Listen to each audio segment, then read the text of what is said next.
Hai, selamat datang. Kita dalam webinar kali ini, pencegahan melalui PUL.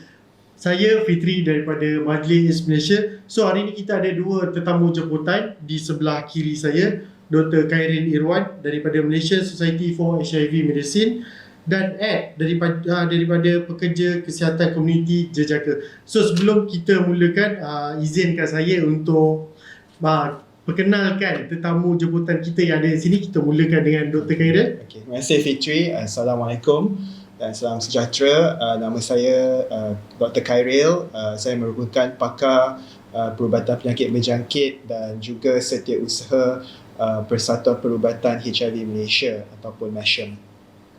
Alright. Ed? Okey, baik. Hai semua, saya Ed. Saya adalah pekerja kesihatan komuniti dari Pertubuhan Jaringan Kebajikan Komuniti ataupun dikenali sebagai Jejaka. Alright, terima kasih. Terima kasih Dr. Khairil.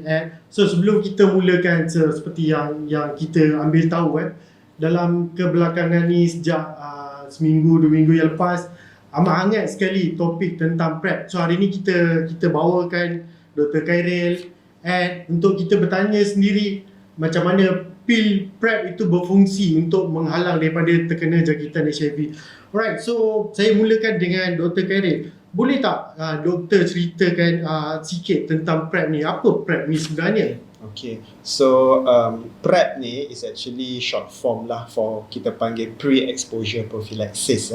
So pre maksudnya adalah sebelum, exposure adalah kita panggil risk untuk ataupun high risk event yang boleh menyebabkan seseorang individu tu untuk mendapat risiko jangkitan HIV, dan prophylaxis tu bermaksud adalah pencegahan. So pre-exposure prophylaxis ni dalam erti kata lainnya adalah salah satu strategi ataupun cara di mana kita boleh mencegah daripada diri kita ataupun seseorang individu yang mempunyai risiko tinggi untuk mendapat jangkitan HIV daripada mendapat jangkitan tersebut. So macam mana kita boleh melakukan PrEP ni adalah melalui penggunaan pil, pil, di mana pil ini juga digunakan sebahagian daripada rawatan jangkitan HIV. Dan pil PrEP ini adalah kombinasi dua jenis ubat kita panggil antiretroviral yang dikombainkan dalam satu pil, dan ini adalah bukan sesuatu yang baru sejak 2012 lagi. Contohnya seperti di US, FDA sudah approve penggunaan pil PrEP ini digunakan salah satu strategi untuk mencegah jangkitan HIV lah di kalangan individu yang berisiko. Okay. Alright, so seperti yang saya faham lah kan, untuk menggunakan PrEP ni, yang kriteria yang perlu kita ada adalah orang tu haruslah, wajiblah HIV negatif. Betul? Betul. Right. Okay, so sebelum kita bergerak lebih laju lagi, so saya nak tanya Ed pula.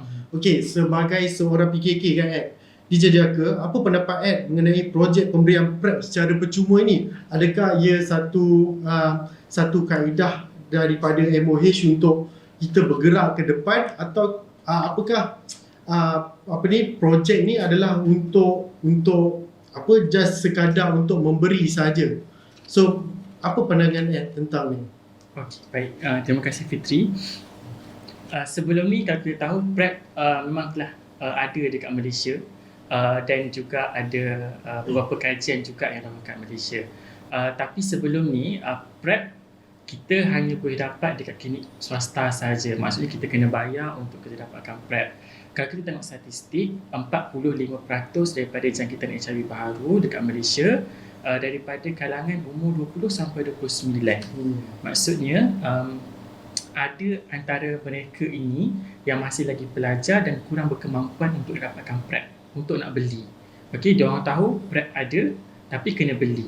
Sekarang apa yang dilakukan oleh KKM adalah KKM menyediakan PrEP secara percuma kepada mereka yang memerlukan. Jadi pada pandangan saya, insentif ataupun inisiatif ini sangat baik untuk kita nak bantu mereka yang nak dapatkan PrEP tapi tak mampu untuk nak pergi ke klinik swasta. So siapa-siapa yang rasa macam tak nak pergi klinik kerajaan, nak dapatkan swasta, terpulang. Tapi kalau mereka rasa macam lebih baik ke klinik kerajaan, boleh klinik kerajaan, sebab kita kena tengok juga daripada segi demografik yang mengatakan memang umur 20 sampai 29 ni kebanyakan jangkitan daripada kalangan umur ini. Jadi yang kita tahu daripada umur inilah orang baru nak start kerja, baru nak start, orang kata nak kenal dunia. Jadi ada kekangan tertentu. Jadi ini adalah insentif yang sangat baik daripada KKM. Right, ya, betul. So kebanyakan statistik menunjukkan jangkitan HIV itu bermula daripada usia yang awal. Okay, so inilah adalah usaha yang sangat baik daripada pihak Kementerian Kesihatan sendiri untuk memberi PrEP secara percuma kepada komuniti atau golongan yang berisiko di luar. Seperti yang kita tahu, harga PrEP ni dalam range dia RM75 sehingga RM200. Tak silap saya. So ini inisiatif ni sangat bagus lah untuk golongan atau orang yang berisiko. Saya nak tanya doktor lah, adakah HIV super mutant tu, kan macam yang saya cakap tadi kan, PrEP mampu melindungi sebanyak 99%. Apa akan jadi jika 1% tu orang yang mengamalkan PrEP tu masih terkena jangkitan HIV? Boleh doktor terang? Ya, betul. So PrEP ni kalau kita amalkan dan menggunakan pil PrEP seperti yang diarahkan dengan sebetulnya, maknanya mereka compliant pada ubat tersebut, so risiko untuk mendapat jangkitan HIV itu dapat dikurangkan setinggi sebanyak 99%. Of course, any kita panggil prevention strategi semua tu tak ada apa yang 100% safe ataupun protective, tapi 99% pun dah kira amat bagus. Daripada kajian data dan evidence yang kita ada,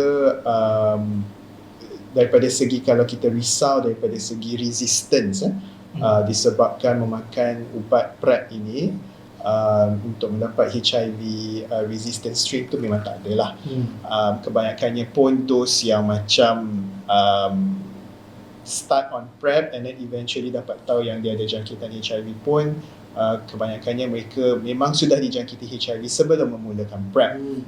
Sama ada disebabkan window period, testing yang tak sesuai digunakan, that mean kita tak betul-betul confirmkan lagi yang mereka itu adalah HIV negatif sebelum kita start PrEP, dan dijangkiti HIV bila on PrEP. So tetapi kalau jika berlaku situasi seperti itu, haruslah dirujuk kepada doktor pangkat ID ataupun penyakit berjangkit untuk kita memulakan rawatan HIV apabila seseorang itu disahkan mengidap HIV while on PrEP. And in fact PrEP tu pun memang kita guna pil yang sama untuk jangkitan HIV, so kita just have to combine with another ubat lah untuk convertkan PrEP tu kepada jangkitan ubat untuk jangkitan HIV. Okey doktor, saya nak tanya lagi satu soalan lah dekat doktor. Apa pendapat doktor mengenai pemberian PrEP secara percuma ni? So projek ini insya-Allah akan dijalankan dalam jangka masa setahun, dan hopefully dengan keputusan apa yang kita dapat daripada projek rintis PrEP Gov 2023 ni, mungkin in the future kita akan tengoklah sama ada sesuai ataupun tidak, mungkin daripada segi dasar dan sebagainya, sama ada kita boleh consider untuk memberi ubat PrEP kepada golongan-golongan key population yang berisiko tinggi ni secara percuma di masa hadapan. Alright, so kita pergi pula kepada Ed. Okay Ed, Ed adalah seorang PKK. So kita nak tahulah kenapa PrEP ni wajar diberikan secara percuma kepada golongan populasi kunci. Okay, macam yang saya cakap tadi lah, sekarang PrEP berbayar dan boleh diakses oleh golongan-golongan tertentu sahaja. Macam sebabnya harganya adalah sekitar RM75 dan ada setengah klinik jual dalam harga RM350 pun untuk satu botol PrEP. Jadi dekat Lembah Kelang, harga purata untuk PrEP kita boleh dapat serendah RM55. Kan, ini dekat Lembah Kelang, tapi dekat setengah kawasan harganya berlipat kali ganda. ada yang RM180 dekat satu-satu klinik. Jadi ini mendatangkan beban daripada segi kewangan untuk orang yang dia tahu dari risiko, dia tahu dia perlukan PrEP, tapi menyebabkan beban kewangan tu menyebabkan dia tak mampu untuk nak mengambil PrEP, sebab RM180 adalah satu amount yang besar ataupun jumlah yang besar, especially atau utamanya kepada orang yang baru nak bekerja, kepada pelajar-pelajar, dan juga kepada golongan-golongan yang bukan dari kalangan M40 ataupun D20. So benda ini sangat penting lah. Jadi ada option ataupun pilihan kepada mereka untuk dapatkan PrEP dengan lebih murah, iaitu secara percuma lah, di bawah projek rintis yang macam Dr. Khairi katakan tadi. Sebagai seorang PKK, orang yang di barisan hadapan kan, apakah tahap kesedaran populasi kunci ni mengenai PrEP? Macam mana memberikan kesedaran tentang PrEP tu, macam mana daripada online ke, jumpa face to face ke, macam mana? Okey, baik. Kalau nak kata daripada segi kesedaran itself, saya tak dapat nak bagi tahu sejauh mana kesedaran dalam kalangan populasi kunci, sebab kita tak ada saya tak ada baca mana-mana data yang mengatakan okey orang dah sedar, berapa ramai yang dah sedar. Yang tu saya tak boleh nak katalah. Okey, tapi apa yang kita buat, kita semasa kita lakukan CBT ataupun advokasi dekat Twitter, dekat media sosial, apa yang kita buat, kita perkenalkan PrEP. Salah satu langkah pencegahan. Walaupun begitu, kita kena perkasakan juga kita punya komuniti yang PrEP ni dia hanya protect ataupun mengurangkan risiko jangkitan HIV sahaja.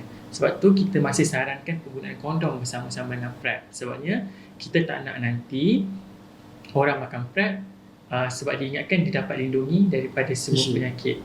Okey, jadi kita kena perkasakan bahagian itu, dan juga kita kena perkasakan PKK kita jugalah untuk memberi input-input yang betul kepada kita punya klien dan juga komuniti, supaya mereka dia boleh dapatkan satu daripada segi akses, dan dapat akses cara makan pula kena betul. Kan, nak berhenti macam mana, apa tindakan-tindakan dia nak kena buat. Sebab saya percaya kalau siapa-siapa yang ambil PrEP, akan ada ujian yang perlu dibuat, akan ada ujian susulan yang perlu dibuat nanti.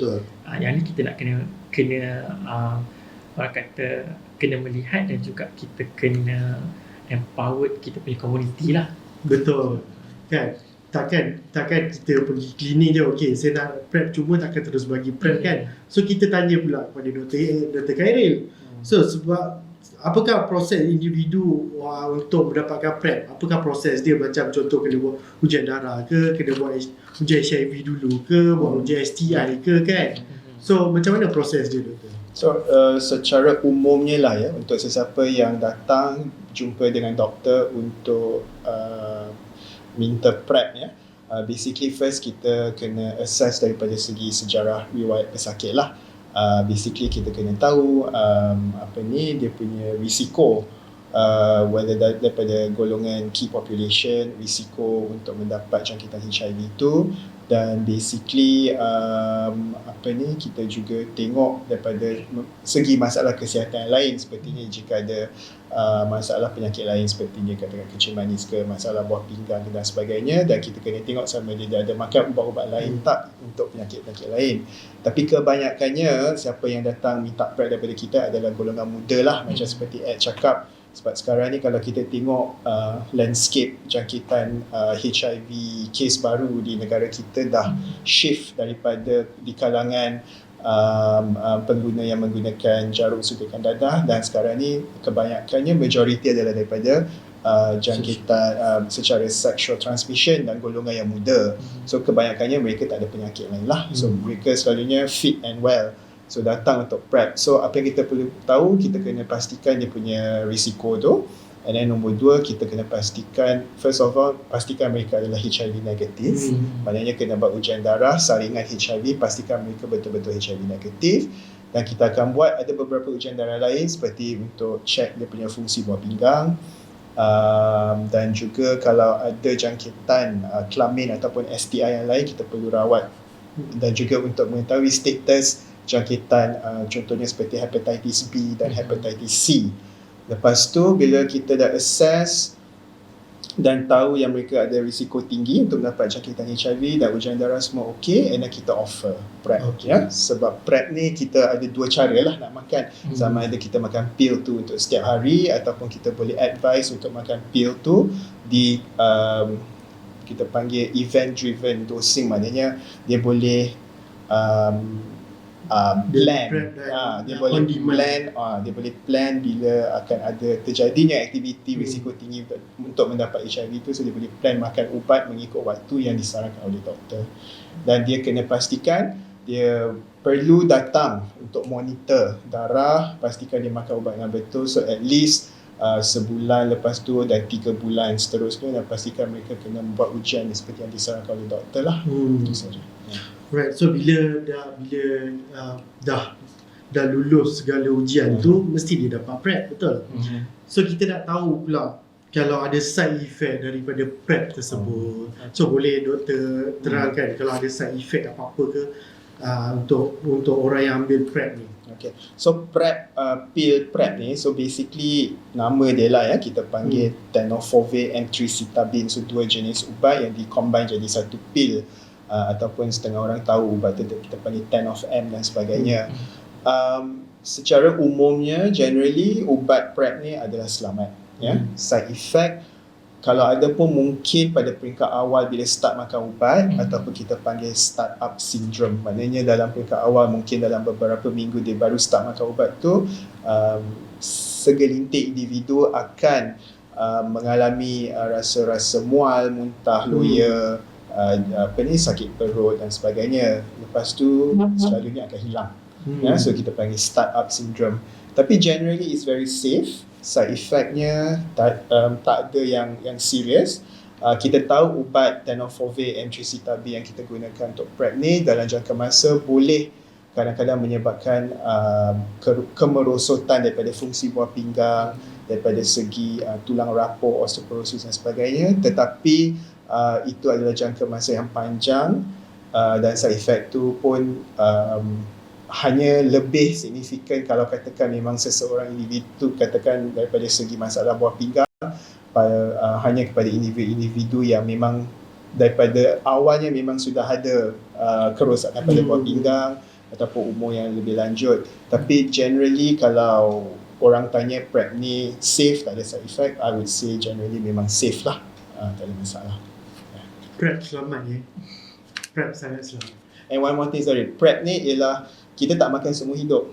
Yes. That's the thing. So the beauty of PrEP ni ialah bila seseorang individu yang at that point of time memang ada risiko untuk mendapat jangkitan HIV dan dia rasa dia berisiko tinggi, dia boleh be on PrEP. Tapi bila at one point of time katakan dia dah tak ada lagi risiko untuk mendapat jangkitan HIV, so dia boleh berhenti PrEP dengan selamat. So kalau kita nak cerita daripada long term side effect tu memang tak ada lah, sebab ubat ni boleh berhenti dengan selamat bila dia dah tak ada risiko untuk mendapat jangkitan HIV.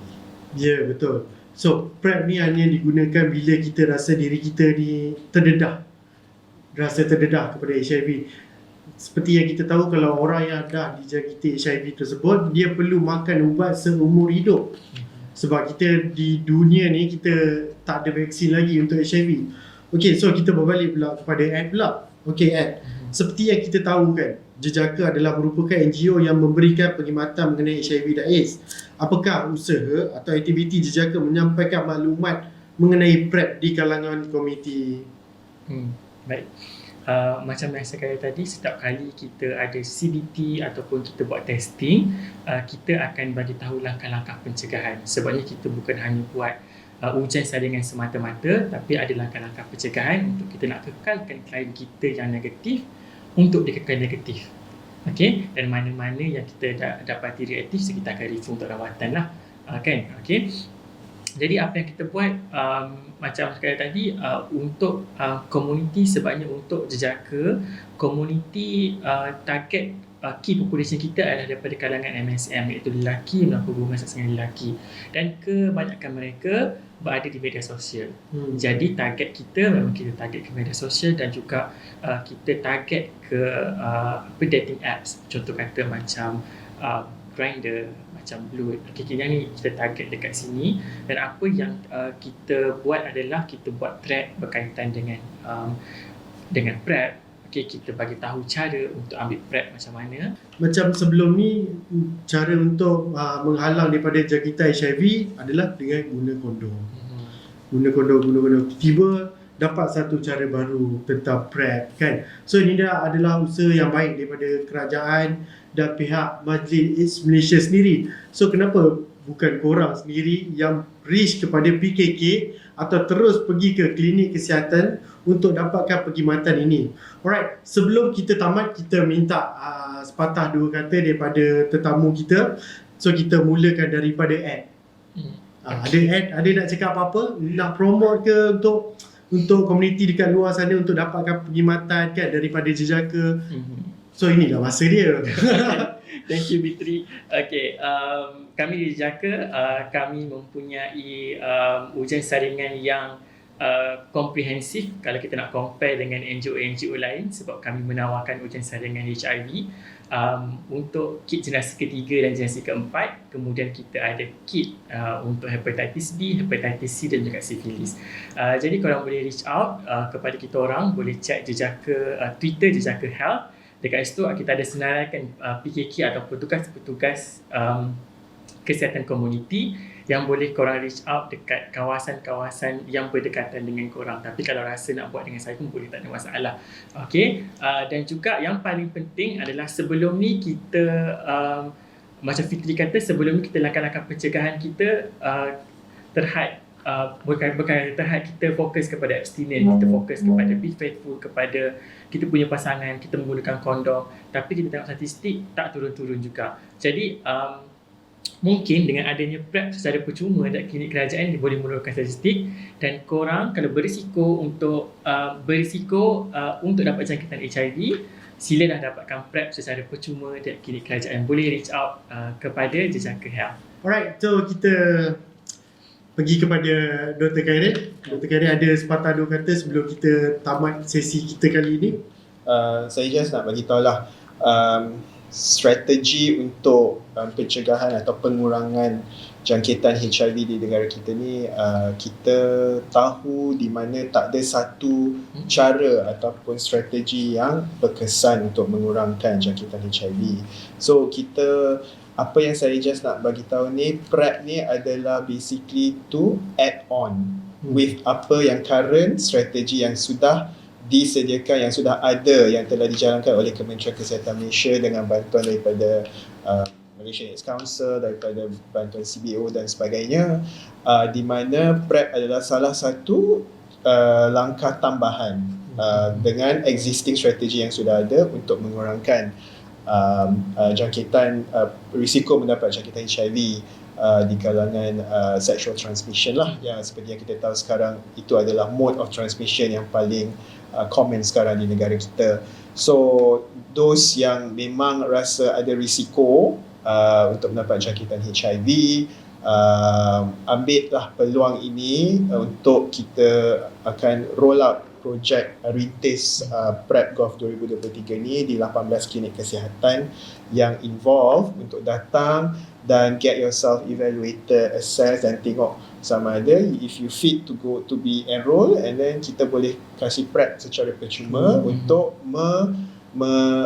protect yourself daripada dapat jangkitan HIV dan also your loved ones. As I said, PrEP ni is not something new, it's been there di seluruh dunia. Sejak 2012 lagi sampai sekarang memang PrEP adalah recognize sebagai salah satu strategi yang berkesan untuk mengurangkan jangkitan HIV, terutamanya di kalangan golongan MSM. Ubatnya selamat, cara nak makan pun very straightforward. So kita ada langkah-langkah untuk monitor jika ada apa-apa kesan sampingan dan sebagainya. So everything is in place kalau kita ikutkan dalam protokol projek tu. So insyaAllah those yang macam Ed cakap tadi pun, yang ada risiko, siapa yang ada risiko tu datang, dan kita boleh sama-sama consider lah on PrEP, dan hopefully dengan cara ini kita dapat reach the goal of kita panggil menamatkan AIDS atau ending AIDS by tahun 2030. Betul, terima kasih Dr. Khairil. Diharapnya dengan usaha kerjasama di antara pihak KKM sendiri dan Majlis AIDS Malaysia dapat mengurangkan kadar transmisi HIV di Malaysia ya.